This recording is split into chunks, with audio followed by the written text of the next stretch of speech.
आपली भूमिका प्रामाणिकपणे पार पाडल्यास यश निश्चित. Doctor R Jarali. आपले आयुष्य हा एक रंगमंच आहे. प्रत्येकाला नियतीकडून एक भूमिका दिलेली असते. ती भूमिका प्रामाणिकपणे, निष्ठेने आणि कर्तव्यभावनेने पार पाडली तरच खऱ्या अर्थाने यश मिळते.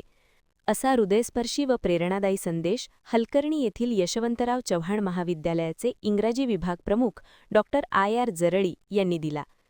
चंदगड येथील र.भा. माळखोलकर महाविद्यालयात वाणिज्य व व्यवस्थापन विभागाच्या बी.कॉम भाग 3च्या विद्यार्थ्यांच्या निरोप समारंभात ते प्रमुख मार्गदर्शक म्हणून बोलत होते.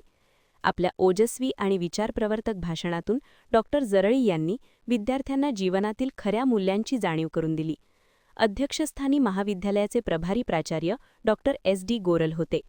डॉक्टर टी कांबळे यांनी प्रास्ताविक करून बी.कॉमच्या विद्यार्थ्यांना शुभेच्छा दिल्या. सूत्रसंचालन ओंकार निटुरकर व निर्मला गावडे यांनी केले, तर सायली गावडे यांनी आभार प्रदर्शन केले. याप्रसंगी डॉक्टर एस सावंत, प्रा. के गावडे, डॉक्टर के पाटील, प्रा. पूजा देशपांडे यांच्यासह विद्यार्थी मोठ्या संख्येने उपस्थित होते. महान कार्य न्यूजसाठी प्रकाश ऐनापुरे, चंदगड.